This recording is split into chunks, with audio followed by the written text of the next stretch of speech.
মানুষ আমাদের জিজ্ঞেস করে ভোট দিব করে, ভালো মানুষের ভোট দিয়ে আমাকে জিজ্ঞেস করে। হ্যাঁ, সেদিন ঢাকা গেছি, আমাদের কেন বললো যে ভোট দিবেন, ভোট কারে দেওয়া আপনি বলে দেন। আমি বললাম ভালো মানুষের ভোট দিয়ে। বলে ব্যাখ্যা কি? ব্যাখ্যা হলো যারা যে রাষ্ট্রীয় দায়িত্ব পাইলেও, রাষ্ট্রীয় ক্ষমতা পাইলেও আল্লাহর হুকুমের বিরোধিতা করবে না, ইসলামের ক্ষতি করবে না, আলেম ওলামাদের ক্ষতি করবে না, দ্বীনি প্রতিষ্ঠানের ক্ষতি করবে না, আর এর চেয়ে আরো ভালো হলো তাদের দ্বারা দ্বীনের খেদমত হবে, ইসলামের খেদমত হবে। কি কথা বুঝুন না? বলে যে আমার এলাকায় যদি এরকম লোক না পায় তাহলে উপায় কি? এরকম লোকই পাইলেন না যার দ্বারা দ্বীনের খেদমত হবে, ইসলামের খেদমত হবে। অথবা পাইলাম কিন্তু উনি যে ধরাশায়ী হবেন এটা চূড়ান্ত, ধরাশায়ী হবেন। কি কথা বুঝেন না? মানে ফেল করবেন যে এটা ফাইনাল। সকলের ভোট যখন ঘোষণা হবে, যখন ভোটের রেজাল্ট ঘোষণা হবে, অমুকে পাইছেন 2 লাখ, অমুকে 2.5 লাখ, অমুকে 1 লাখ 1.5 লাখ, আর এই ইসলামের প্রতিনিধি পাইছেন 5,000। এটা ইসলামের জন্য সম্মান? কোন জন্য ইসলামের জন্য এবং ইসলাম ওলার জন্য সম্মানের বিষয় না। এক তো সমগ্র দুনিয়া ইসলামের বদনাম হবে, ইসলাম পন্থীদের বদনামই হবে আন্তর্জাতিক পৃথিবীতে। নম্বর 2, আরেকটা বিষয় হলো যে এই লোক যখন ফেলই করবে তো ভোট দিতে হয় যাতে সে আমাদের আদর্শের প্রতিনিধিত্ব সে করতে পারে। গিয়া সে আদর্শের প্রতিনিধিত্ব করতে পারবে না, এটা চূড়ান্ত। তাহলে তার ভোট দেওয়ার কি অর্থ আছে? কোনো লাভ নাই, কোনো ফায়দা নেই। কি কথা বুঝেন? কোনোই অর্থ নাই, কোনোই ফায়দা নেই। কেন সেই লোকটাকে ভোট দেওয়া হবে? সে তো প্রতিনিধিত্ব করতে পারবে না, এটা তো ফাইনাল, এটা তো চূড়ান্ত। কি কথা বুঝেন নাই? যোগ্য ব্যক্তিকে ভোট দেওয়া চাই। সে যোগ্য হলো কোন জায়গায়? আল্লাহ তাআলা আমাদেরকে হেফাজত করেন। যার যার বুঝ।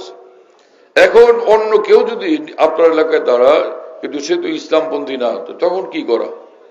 এতটুকু দেখা চাই যে সেই লোকটার দ্বারা যে দেশের সেবা হবে এবং মানুষের খেদমত হবে এবং তার দ্বারা ক্ষতি হবে না, জুলুম অত্যাচার করবে না মানুষের উপরে।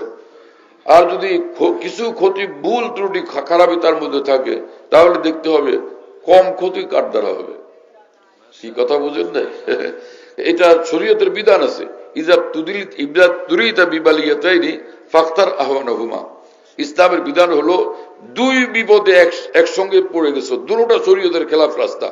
তাহলে যেটার মধ্যে যেটা একটু তুলনামূলক কম বিপদ, শরীয়তের দৃষ্টিতে কম সমস্যা, সেটা তখন গ্রহণ করে নিজেকে বাঁচাও। যেমন এক লোকের ধরছে সন্ত্রাসীরা, সন্ত্রাসীরা ধরছে, এই আমি মুতলাম 1 বোতল, এইগুলো খাবি, আর নাহলে শুয়োরের গোশত খাবি। কি কথা বুঝেন নাই?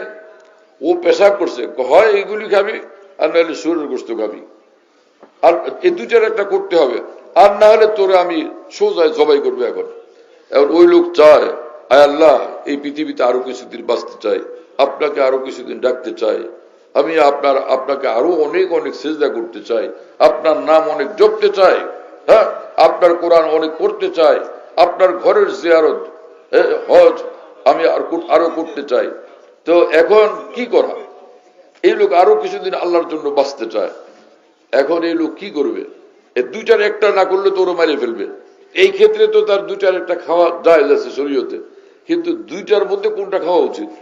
পেশাব না শুয়োরের গোশত? হারাম দোনোটা, কিন্তু শুয়োরের গোশত বেশি হারাম। তাহলে কোনটা করবে সে? কি এতে শরীয়তের বিধান স্পষ্ট হলো যে আপনার এলাকায় যে ভোটের প্রার্থী, হ্যাঁ, সেই প্রার্থীর মধ্যে যে কম ক্ষতিকর তাকে তখন ভোট দেওয়া যাবে। এটা স্পষ্ট হলো কি হলো না?